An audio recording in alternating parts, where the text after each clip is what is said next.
శ్రీ సాయినాథాయ నమః. శ్రీ సాయి సచ్చరిత్రము 40వ అధ్యాయం 40th చాప్టర్.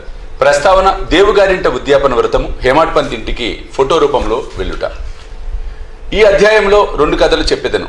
దహనులో బీబీ దేవు గారింటికి వారి తల్లి ఆచరించిన ఉద్యాన వ్రతమునకు బాబా వెళ్ళుట, బాంద్రాలోని హేమాడ్ పంత్ ఇంటికి హోలీ పండుగ నాడు భోజనముకు పోవుట. ప్రస్తావన శ్రీ సాయి సమర్థుడు పావనమూర్తి తన భక్తులకు ఇహపర విషయములందు తగిన సలహాలనిచ్చు జీవిత పరమావధిని పొందినట్లు చేసేవారిని సంతోషపెట్టును. సాయి తన హస్తమును భక్తుల తలపై పెట్టి తమ శక్తులను వారిలోకి పంపించి భేదభావమును నశింపచేసి అప్రాప్యమును ప్రాప్తింపచేయను. వారు తమ భక్తుల ఎడ భేదము లేక తమకు నమస్కరించిన వారిని ఆదరముతో అక్కును చేర్చుకునేడు వారు. వర్షాకాలంలో నదులు కలిగి సముద్రం వలె బాబా భక్తులతో కలిసి తమ శక్తిని స్థాయిని శిష్యులకిచ్చును. దీనిని బట్టి ఎవరైతే భగవద్భక్తుల లీలలను పాడతారో వారు భగవంతుని లీలలను పాడిన వారి కంటే గాని అంతకంటే ఎక్కువ గాని దేవుని ప్రేమకు పాత్రులగుదరని తెలియవలెను. ఈ అధ్యాయంలోని కథల వైపు మరలదము. దేవుగారింట ఉద్యాపన వ్రతము. దానిలో బీబీ దేవుగారు మామలతుదారుగా ఉండెను. వారి తల్లి 25-30 నోములు నోచెను. వారు ఉద్యాపన చేయవలసి ఉండెను. ఈ కార్యంలో 100 నుంచి 200 మంది బ్రాహ్మణులకు భోజనం పెట్టవలసి ఉండెను. ఈ శుభకార్యమునకు ముహూర్తం నిశ్చయమైంది. దేవుగారు బాబుసాహెబ్ జోగ్ గారికి ఉత్తరం రాసిరి. అందులో బాబా ఈ శుభకార్యమునకు దయచేయవలేనని వారు రాకునొచ్చు అసంతృప్తికరంగా ఉండునని వ్రాశాను. జోగ్ ఆ ఉత్తరం చదివి బాబాకు వినిపించెను. మనపూర్వకమైన విజ్ఞాపనను విని బాబా ఇట్లనెను, నన్నే గుర్తుంచుకుని వారిని నేను మరవను. నాకు బండి గాని టాంగా గాని రైలు గాని విమానం గాని అవసరం లేదు. నన్ను ప్రేమతో పిలిచివారి వద్దకు నేను పరిగెత్తుకుపోయి ప్రత్యక్షమయ్యేదను. అతనికి సంతోషమైన జవాబును వ్రాయుము. నీవును నేను ఇంకొకరును సంతర్పణకు వచ్చేదని వ్రాయుము. జోగ్ బాబా చెప్పినది దేవుకు రాశాను. దేవుగారు ఎంతో సంతోషించిరి. కానీ బాబా రాతా రూయి నిమ్గాం దాటి ప్రత్యక్షంగా ఎక్కడికి పోరని ఆయనకు తెలియను. బాబా అసఖ్యమైనది ఏమీ లేదని వారు సర్వాంతర్యామగుడిచే హఠాత్తుగా ఏ రూపమునైనా వచ్చి తమ వాగ్దానము పాలించవచ్చును అనుకున్నాను. ఉద్యాపనకు కొద్ది రోజుల ముందు బెంగాలీ దుస్తులను ధరించిన సన్యాసి ఒకడు గో సంరక్షణకై సేవ చేయుచు దాని స్టేషన్ మాస్టర్ వద్దకు చందాలకు వసూలు చేయని మిషతో వచ్చాను. స్టేషన్ మాస్టరు సన్యాసిని ఊరిలోనికి పోయి మామలతుదారిని కలుసుకొని వారి సహాయంతో చందాలు వసూలు చేయమనను. అంతలో మామలతుదారే అతడికి వచ్చాను. స్టేషన్ మాస్టర్ సన్యాసిని దేవుకు పరిచయం అనర్చరి. ఇద్దరు ప్లాట్ఫామ్ మీద కూర్చుండి మాట్లాడిరి. దేవు ఊరిలో ఏదో మరొక చందా పట్టి రావు సాహెబ్ నరోత్తమ శెట్టి నడుపుచుండుచే ఇంకొకటి ఇప్పుడే తయారు చేయటం బాగుండదని చెప్పి 2 లేదా 4 మాసముల పిమ్మట రమ్మనెను. ఈ మాటలు విని సన్యాసి అచ్చటి నుండి వెళ్ళిపోయాను. 1 నెల పిమ్మట ఆ సన్యాసి ఒక టాంగాలో వచ్చి 10 గంటలకు దేవుగారి ఇంటి ముందర ఆగాను. చందాల కొరకు వచ్చేనేమో అని దేవు అనుకునేను. ఉద్యాపనకు కావలసిన పనులలో దేవుగారి నిమగ్నమై ఉండటం చూసి తాను చందాకు రాలేదని భోజనముకే వచ్చి తినని సన్యాసి చెప్పాను. అందుకు దేవు మంచిది, చాలా మంచిది, మీకు స్వాగతం, ఈ గృహము మీదే అనెను. అప్పుడు సన్యాసి 2 కుర్రవారు కూడా నాతో ఉన్నారు అనెను. దేవు మంచిది, వారితో రండు అనెను. ఇంకా 2 గంటల కాలపరిమితి ఉండడిచే వారి కొరకు ఎచ్చటికి పంపవలెనని అడిగాను. సన్యాసి ఎవరిని పంపన అవసరం లేదని తామే స్వయంగా వచ్చేదమని చెప్పాను. 12 గంటలకు రమ్మని చెప్పాను. సరిగా 12 గంటలకు ముగ్గురు వచ్చి సంతర్పణలో భోజనం చేసిన పిమ్మట వెడలిపోయేది. ఉద్యాపన పూర్తి కాగానే దేవుగారు బాబుసాహెబ్ జోగ్కు ఉత్తరం రాశాను. అందులో బాబా తన మాట తప్పనని వ్రాశాను. జోగ్ ఉత్తరం తీసుకుని బాబా వద్దకు వెళ్ళాను. దాన్ని తెరవక మునిపే బాబా ఇట్లనను, వాగ్దానము చేసి దగా చేసి ననుచున్నాడు. ఇద్దరితో కూడా నేను సంతర్పణకు హాజరైతిని, నన్ను పోల్చుకొనలేకపోయానని వ్రాయము. అట్టివాడు నన్ను పిలవనేలా. సన్యాసి చందాల కొరకు వచ్చెనని అనుకోనేను. అతని సంశయం తొలగించుటకే మరి 2తో వచ్చెను. ముగ్గురు సరిగా భోజనం వేళకు వచ్చి ఆరగించినా లేదా నా మాట నిలబెట్టుకొనుటకు ప్రాణములైనా విడిచేదను. నా మాటలను నేనెప్పుడు పొల్లు చెయ్యను. ఈ జవాబు జోగు హృదయంలో ఆనందము కలుగజేశాను.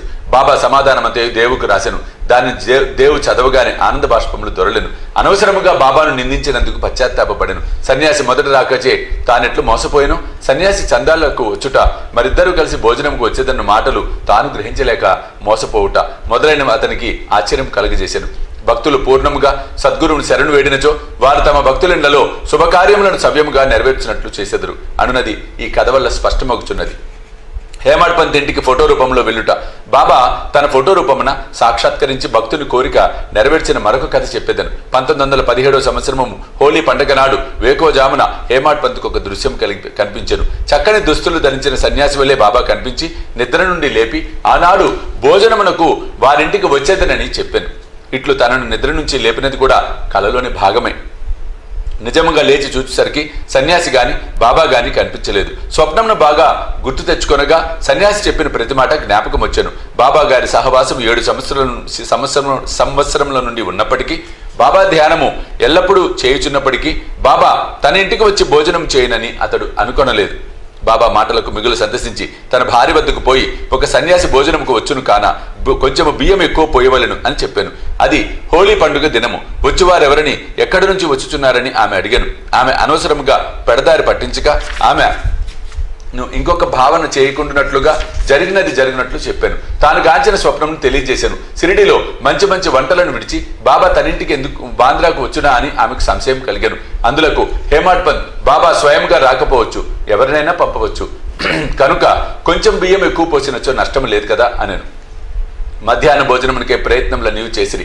మిట మధ్యాహ్నం సర్వము సిద్ధమాయను. హోలీ పూజ ముగిసెను. విస్తళ్ళు వేసిరి, ముగ్గులు పెట్టిరి. భోజనమునకు 2 పంక్తులు తీర్చిరి. రెంటికి మధ్య పీట బాబా కొరకు అమర్చిరి. గృహంలోని వారందరూ కొడుకులు, మనుమలు, కూతుళ్ళు, కుమార్తెలు, అల్లుండ్రు మొదలగు వారందరూ వచ్చి వారి వారి స్థలములను అలంకరించిరి. వండిన పదార్థములు వడ్డించిరి. అందరూ అతిథి కొరకు కనిపెట్టుకుని ఉండిరి. 12 గంటలు దాటునప్పటికి ఎవరూ రాలేదు. తలుపు వేసి గొండ్లం పెట్టిరి. అన్నశుద్ధాయను, నెయ్యి వడ్డించిరి. భోజనముకు ప్రారంభించుటకు ఇది ఒక గుర్తు. అగ్నిహోత్రునకు శ్రీకృష్ణునకు నైవేద్యము సమర్పించిరి. అందరూ భోజనము ప్రారంభించబోచుండగా మెట్లపై చప్పుడు వినిపించారు. హేమాడ్ పంత్ వెంటనే పోయి తలుపు తీయగా 2 మనుషులు అచ్చట ఉండిరి. ఒకరు అలీ మహమ్మద్, వేరొకరు మౌలానా ఇస్ము ముజావర్. ఆ ఇద్దరు వడ్డనంతయు పూర్తయి అందరూ భోజనం చేయటకు సిద్ధంగా ఉండటం గమనించి హేమాడ్ పంతును క్షమించమని కోరి ఇట్లు చెప్పిరి. భోజన స్థలము విడిచిపెట్టి మా వద్దకు పరిగెత్తుకుని వచ్చితివి. తక్కిన వారు నీ కొరకు చూచుచున్నారు. కావున ఇదిగో నీ వస్తువు నీవు తీసుకును. తర్వాత తీరుబడిగా వృత్తాంతం తెలియజేసేద్దాం. అట్లనుంచి తమ చంకలోని ఒక పాత వార్తాపత్రికలో కట్టిన పటమును విప్పి టేబుల్ పైన పెట్టిరి. హేమాడ్ పంత్ కాగితము విప్పి చూసేసరికి అందులో పెద్దదేగు బాబా చక్కని పటము కనబడను. అతను మిగులు ఆశ్చర్యపడెను. అతని మనసు కరిగెను. కండ్ల నుండి నీరు కారెను. శరీరము గగురుపాటు చెందెను. అతడు వంగి పటంలో ఉన్న బాబాకు నమస్కరించాను.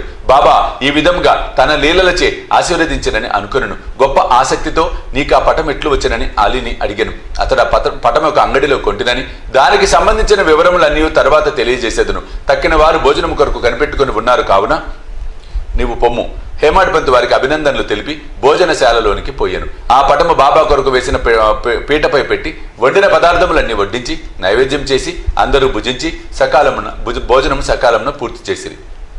పటములో ఉన్న బాబా యొక్క చక్కని రూపమును అందరూ చూసి అమితానంద భరితులైరి. ఇదంతా ఎట్లు జరిగను అని ఆశ్చర్యపడిరి. ఈ విధముగా బాబా హేమాడ్ పంత్కు స్వప్నంలో చెప్పిన మాటలను నెరవేర్చి తన వాగ్దానమును పాలించుకునేను. ఆ ఫోటో వివరములు అనగా అది అలీ మహమ్మద్కి ఎట్లు దొరికెను, అతడెందుకు ఇచ్చాను, దాన్ని హేమాడ్ పంత్కి ఎందుకు ఇచ్చాను అన్నవి వచ్చే అధ్యాయంలో చెప్పుకున్నది. 40వ అధ్యాయం సంపూర్ణం. సద్గురు శ్రీ సాయినాథ అర్పణమస్తు. శుభం భవతు.